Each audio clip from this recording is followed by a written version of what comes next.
Well, there was great action last weekend down at Lucas Oil Speedway.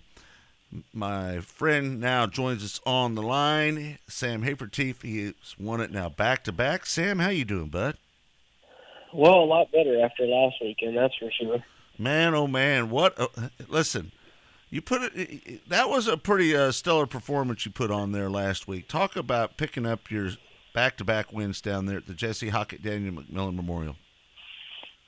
Well, I mean, if you watched the first two nights, you might not think we would have been that good on Saturday, but we just kind of went back to some notes that I had there last year, and the first two nights, we kind of were trying some stuff, but the track actually kind of threw some curveballs the first two nights. They had it really, really hard, and when they get it that hard for some reason about it, until the track comes in, we're just normally not that good. So once the track cleaned off both nights, we were better, but we were kind of mired back pretty deep. So to make up any time was tough to do. And then just the average of the two nights when we run pretty decent, put us on the front row.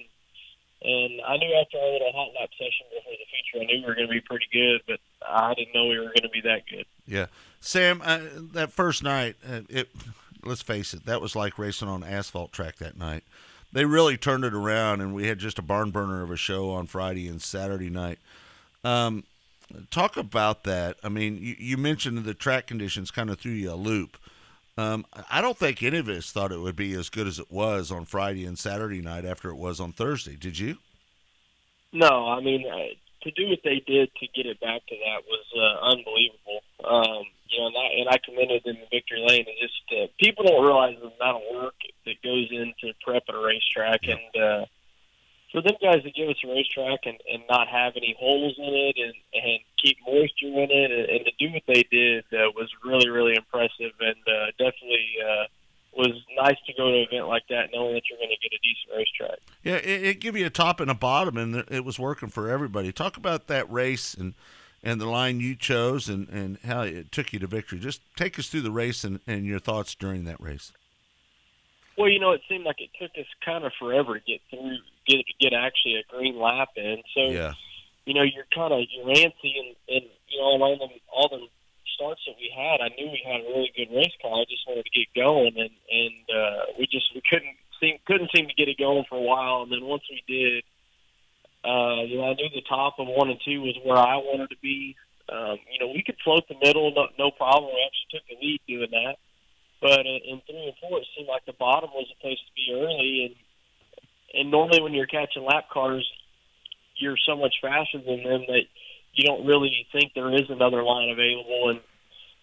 And actually, it was really good that we caught some faster lap cars at the midpoint, because it showed me another line. And then once we moved to the top of 3 and 4, I thought we got a lot better down there. And it was a really treacherous curve down in 3 and 4, though, really thick, and definitely could grab your car, so you had to be careful. But it was the track that I had hoped it would be, and that's the track we got. And I feel like when the tracks are like that, our cars, just about perfect. You can't lose sight and just kind of think you're going to coast home and win this championship, even though Sept is 116 points back. Your mindset going into these Final Four races at Devil's Bowl in Creek County? It doesn't change.